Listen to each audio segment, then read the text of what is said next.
So welcome back to my channel. In this video, I'm going to talk about some of my favorite household items that keep me healthy. So these items you can find in a grocery store, you can find in a health food store, and they're basically multi-purpose. So you can use them in a variety of different ways for your health journey. So they're not that expensive, number one. You can use them for a lot of different things. They're multi-purpose and they last a long time. So all of these meet my criteria. So wherever I go, wherever I am, I can find these items and they really make my life so much better. So I want to share them with you. Stay tuned and I'll explain why I chose them and how you can use them as well and why they are so great for your health on your health journey. So my first item is coconut oil.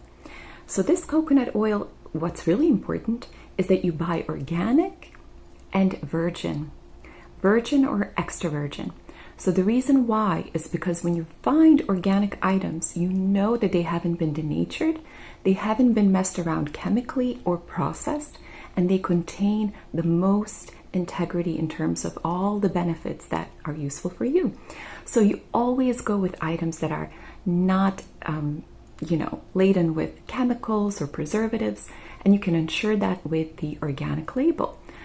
Of course, if you live in local areas and you trust a neighbor who is creating his or her own medicine and that it's organic, that is absolutely okay. But if we go to a big marketplace, we have to kind of look for certain clues that tell us, okay, this item I can trust more over that item. So that's what the organic label at least helps us do. The reason why I really like organic coconut oil is because it does so much. So not only do I use it sometimes to put over my food, but I also use it on my skin and when I oil pull. So did you know that coconut oil has 2 SPF protection? So it is also used, in my case, as a sunscreen. So I don't use conventional sunscreens. I haven't since I was a child. Instead, I use different oils. I stay away from the sun. I reapply because I believe the sun is actually very healthy for us. And there's a whole agenda telling us it's not. So it's the synergy of this toxicity we have inside us and the toxicity of the chemicals in sunscreens that cause this milieu of acidity. So when the sun meets this acidity within and the chemicals that are on us, so imagine the sun being the catalyst. It's very active energy, and all those chemicals on us are being activated by sun's energy, sun's rays. And then we have a lot of internal acidity. That's a recipe for something that people could call skin cancer, but it has nothing to do with the sun itself. If you're healthy internally, and if you take measures, so you're not outside for very extended periods of time, you give the body a break, then you can protect your health. You're getting the benefits from the sun, you're healthy inside, and everything's okay. But if all of these 3 things, you're putting chemicals on your body, you're internally acidic and inflamed, and then the sun is a catalyst to make you even more acidic because it is a yang acidic energy that is actually good for us in small amounts, then that's a recipe for this influx of issues that people report. But it's not the sun that's to blame. We have to realize that nature is there for us to align with, to understand, and to basically embrace. And through that embracement, we can regulate our own internal state so we can match its gifts, its essence. So it's mostly our thought process, our scientific brain that's making us think, okay, I have to protect myself against nature so then I can survive. Instead, it's the opposite. We have to embrace nature so we can get healthy and survive. Not only survive, but thrive. So because it's not very strong, but it's very protective and healthy for your skin and your body. How I use coconut oil is I put on a little bit 10 minutes before I go out. So I just put it all over my body, let it absorb. And then after maybe half an hour of sun exposure, I put on a bit more. But I make sure that I always wear a hat and that I'm not exposing myself to the sun directly. So another great use of coconut oil is that you can use it for oil pulling. So what you do is you take about 2 tablespoons of coconut oil and you start swishing all of that oil inside your mouth for about 15 to 30 minutes. And what that does is it pulls all of that gunk, all of those acids that build up, and it takes it and contains it within the oil. And then you're going to spit the oil with all of those acids in the gunk. So it maintains great gum health, it maintains beautiful tooth health, and it does kind of, in a lot of ways, people may assume this is probably not true, but I notice that it helps my teeth really shine and the enamel becomes healthier. So there's a lot to it. It's oil pulling comes from Ayurveda. Basically, because the gut and the mouth are connected, you're doing a service also to your gut. You're doing a service to your overall health of your body, but also because you're swishing inside your mouth and all of that lymphatic fluid from your head is connected, it enlarges a lot of that lymphatic stagnation inside your mouth, inside your head. So I recommend you do oil pulling the first thing after you wake up. And if you really want to do service to your dental health, you can also do oil pulling before you go to bed. But first thing in the morning is quite important. So do that for 15 to 30 minutes, and then you can brush your teeth and then go on with your day. So when it comes to oils, there's another oil that's highly beneficial to your health. And this oil has been incredible for my skin health. So extra virgin olive oil, make sure that it's organic and it's extra virgin. You don't want it to be denatured. You don't want any temperament with any of your oils, any of your herbs, spices. All of them have to be organic. What olive oil does is it's incredibly nutritive to your skin. It's incredibly, those fatty acids found in extra virgin olive oil are extremely healthy and healing. So what I do with olive oil is I create many oil infusions. So I put herbs inside a little jar, and then I put olive oil on top of those herbs and let those herbs infuse for maybe a few weeks up to a month. So these infusions are incredibly good, nutritive, healing to the system, healing to the skin. I use these oils as my lotion. So I don't use regular lotion. I use oil, especially extra virgin olive oil that's infused with herbs, especially skin herbs. So think about nettle, think about horsetail. All of those can be used for skin because they're highly calcium rich, highly electrolyte rich, and your skin needs all of those electrolytes. Another thing that I use extra virgin olive oil, just like everybody, is for food, but I don't actually cook with oil. I try to use the oil only after I cook because I don't want to denature all those properties of the oil. So high heat is known to denature the chemical chains of food, and oil is no exception. What you want to do is minimize the temperature that you expose your oils on. What I do is I always use the oils after I cook. So I bake oil free. I make sure, I use glass to bake things in so everything can be taken out easily. And then when I cook, I basically steam all my vegetables and food in water. I don't fry them in oil. And then I put oil afterwards. I sprinkle raw oil afterwards. So then I get the benefits of the oil, of all the nutrients, of all the enzymes, of everything the oil has to offer. So the same infusion that you make for your skin, you can put on your hair. So let's say the day before you shower, you just put some olive oil all over your hair and you just leave it there. Let the hair absorb all those nutrients and the calcium from those herbs. So this is going to help your hair look luscious and soft and extremely healthy, especially during summer months when you're exposed to a lot of heat and sun. So the third product that I believe is extremely important for everyone to have is a tincture. So you may ask, why tinctures? So tinctures are basically very concentrated and highly effective herbal medicines. And how they're made is you use alcohol, pure alcohol or pure glycerin, and you combine them with herbs, specific herbs that are great for specific ailments, and you steep that concoction for about a month or two.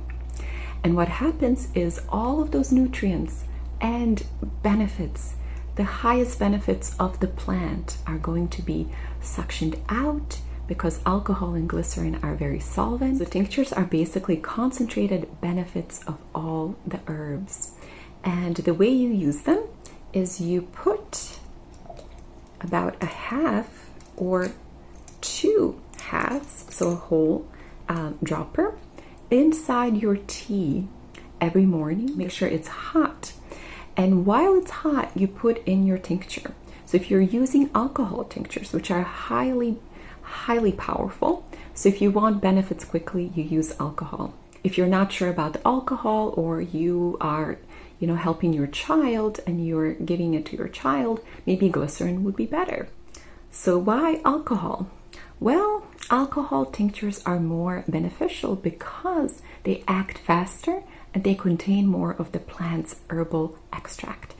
Glycerin is a bit, because it's more has more of a lipid kind of constitution, it is harder to basically absorb all those benefits. Alcohol content also protects the medicine, and it helps it to enter the body and the cells fast.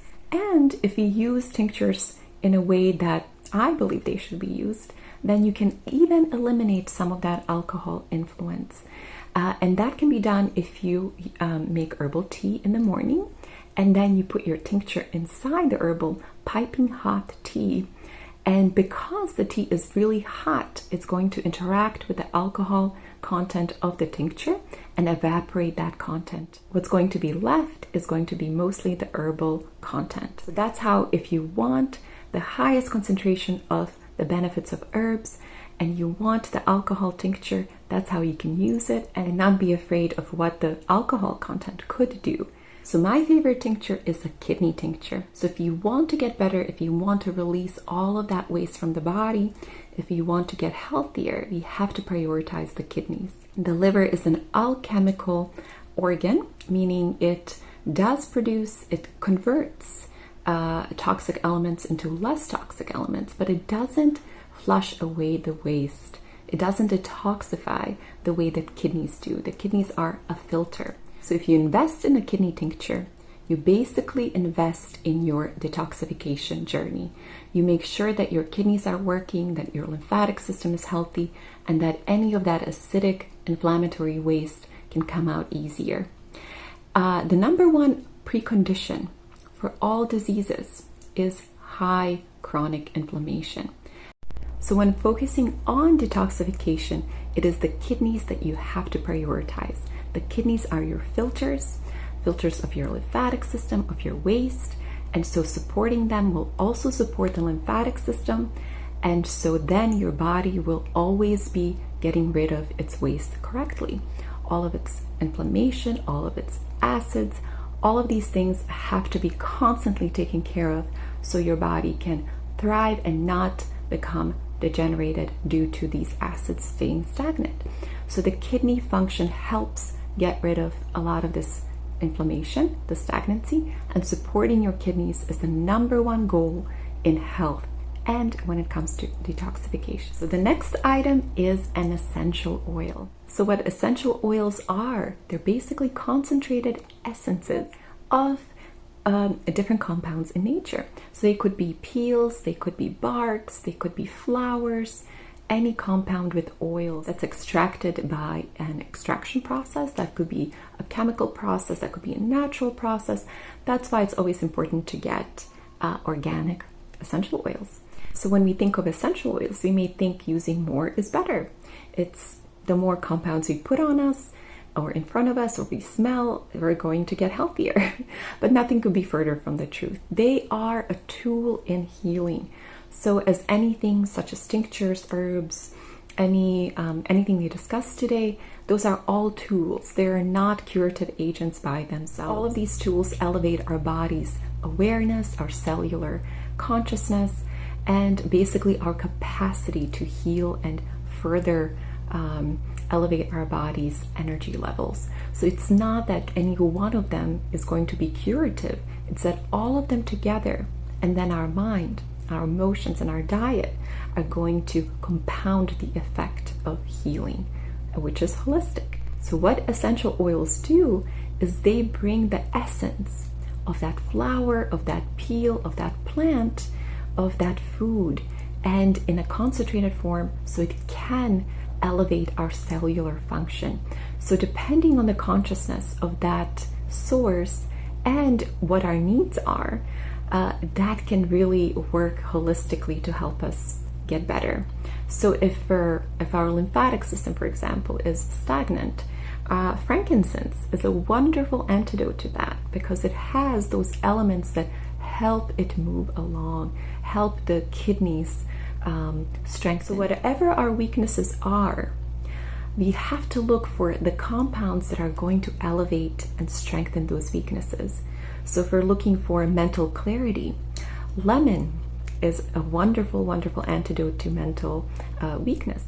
Lemon can elevate our mental function. It can elevate how clearly we think.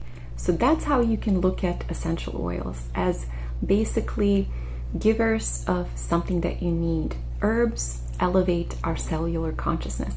So when we're attracted to an herb, if we feel we have a need in a certain area of our bodies, we're going to look for those herbs, those qualities of those herbs and flowers to help elevate that function within us.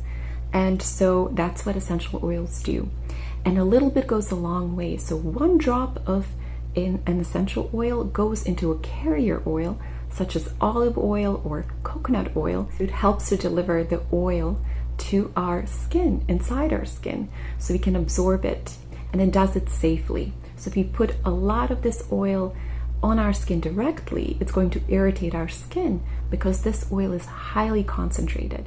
So if you put one drop per, let's say, 2 tablespoons of carrier oil, which is what I do, that is enough for all of that goodness of that essential oil to be internalized. So you don't have to go big with essential oils. Less is more.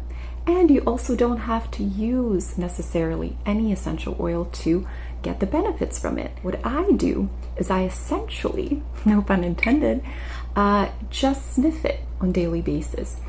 When your nasal passage comes into contact with the oil, you're getting molecules of that oil inside your head area, inside your body, inside your respiratory system. So you're actually inhaling small molecules of the essential oil as you breathe deeply.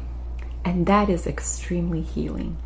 And frankincense is one of my favorite essential oils. I love frankincense because it's extremely calming. It has this musky smell that basically just brings all that stress, all that disalignment back into alignment.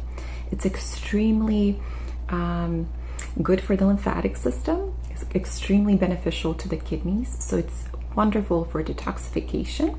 But also it has been talked about in many religious texts over centuries how healing it is. So frankincense is one of the best natural therapies for improving your immune system function. Given that the lymph system and the immune system are the same thing, using frankincense oil for, any elevation of immunity, be it through sniffing it, but also as a massage therapy, a tool, meaning you put a couple of drops in a carrier oil and then you give yourself a lymphatic massage, will have a mutual benefit. However, always remember to massage your body towards the kidneys. So when you put on your oil, always make sure the movements that you do, massage movements, are directed towards the kidneys. That is a 101 of detoxification, to make sure that the lymph is draining correctly.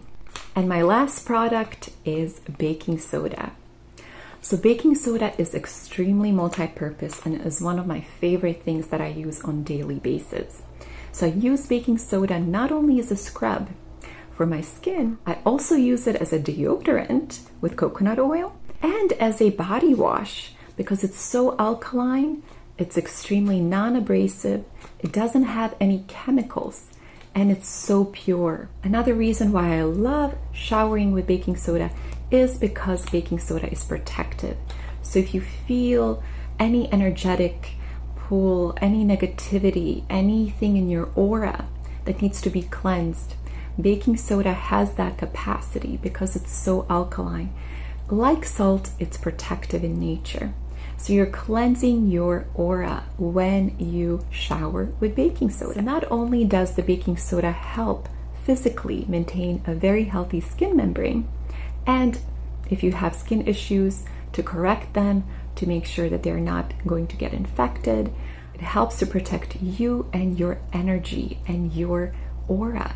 So it is extremely, extremely important in terms of health. If you suffer from eczema, any type of skin eruptions, acne, baking soda is going to help you disinfect and purify the skin membrane. It's extremely alkaline, meaning it's going to go after those acids and infections, and it's going to be very gentle on your skin. Another way I use baking soda is I use it after I eat food. So instead of having to always brush my teeth after I eat, especially when I'm on the go, instead I bring a little bit of baking soda. What I do is I basically have a little bit of water. I put some water in my mouth. I put a pinch of baking soda and I swish it around. What baking soda does is it takes care of the acidic effects that happen in your mouth after you have food, especially acidic food. And it does so because it's alkaline. Alkaline chemistry basically denatures acids. So if you have a little bit of baking soda after every meal, it's going to protect the integrity of your teeth by making sure that your mouth is alkaline and not acidic. An acidic mouth is one reason our teeth denature very fast. Why we get cavities, why we get gum disease, why we get gingivitis, why we get enamel erosion. So many different things could be fixed just by making sure that you rinse with baking soda. However, this is very, very important. When you look for baking soda, don't buy the conventional kind. A lot of the conventional baking soda is processed with chemicals, and these chemicals include aluminum. So heavy metals are used in the processing of most baking soda. So when you look for baking soda, make sure that it says that it's processed using natural methods. And even better, that it's aluminum free. So I hope you enjoyed this video and that it showed you that a lot of basic health items that you can get in a store could be used in so many different ways to maintain your health. And a lot of times they're better and more quality and simpler than all of those extra luxury, expensive items that we find out there. So if you'd like to learn more about natural health and how to stay healthy, all my information is down below. So if you haven't subscribed yet, please consider doing so. It will help me grow my channel and reach more people who need to know about this knowledge. Thank you from the bottom of my heart, and take care.